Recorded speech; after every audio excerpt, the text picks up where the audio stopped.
Hey everyone! Before we get into this, make sure to subscribe to my channel and share your thoughts in the comments. I want to know what you'd do if you found yourself in this situation. I never imagined that a single evening could flip my world upside down. I was making dinner, just a simple weeknight routine, when I heard it. At first, I thought I was imagining things. Laughter, whispers, voices. But then I realized it was coming from the guest room. I froze, knife in hand, my chest tightening. Something about the sound made my stomach churn. It wasn't just casual conversation. It was intimate, familiar, and my heart sank because I recognized one of the voices, my wife's. I couldn't move, couldn't breathe, couldn't let myself believe it. I wanted to rationalize, to tell myself it was nothing, that maybe a friend had come over unexpectedly. But the laughter, the low whispers, the tone of familiarity, it all screamed the truth before I even stepped closer. I quietly crept to the door, my hand trembling on the knob. My mind raced. Should I confront them? Should I just walk away? But curiosity, that cruel, insistent curiosity, won. I cracked the door open just a little.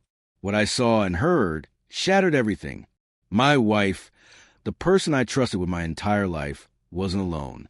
There was another man, and the way they leaned into each other, the closeness, the laughter. They weren't just friends. My world spun. The kitchen smells, the warmth of the stovetop, the normalcy of the night. It all felt surreal, alien. I backed away slowly, my hands shaking. I didn't confront them that night. I couldn't. I retreated into the kitchen, tried to finish dinner, tried to act like everything was normal, while inside I was anything but. I felt betrayed, humiliated, and painfully exposed.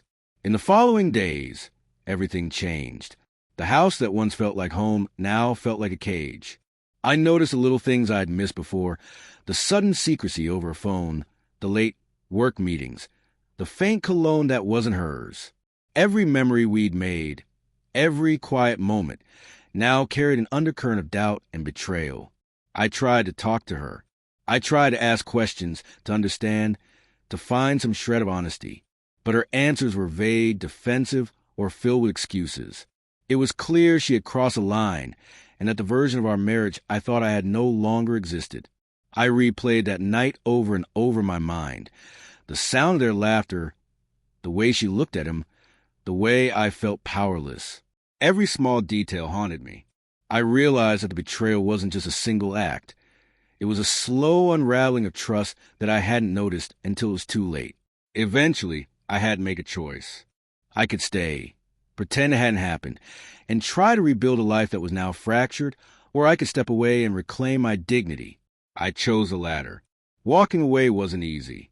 It felt like leaving a part of myself behind, but it was also an act of self-respect, a refusal to let someone else's deception define my life. Months later, the memories still sting, but they no longer control me. I've learned to trust myself again, to recognize when love turns into betrayal, and to value my own worth above all else. The house feels lighter now, quieter in a way that's no longer painful. I rebuilt, slowly, piece by piece, learning that heartbreak can teach resilience if you let it. So, if this story hits close to home, or if you've ever experienced a similar betrayal, share your thoughts in the comments below. How would you have handled walking in on the truth like I did? And don't forget to subscribe for more real, emotionally gripping stories about love, heartbreak, and human resilience. Because sometimes the hardest truths hit hardest in ordinary moments, like making dinner, turning everything you thought you knew upside down.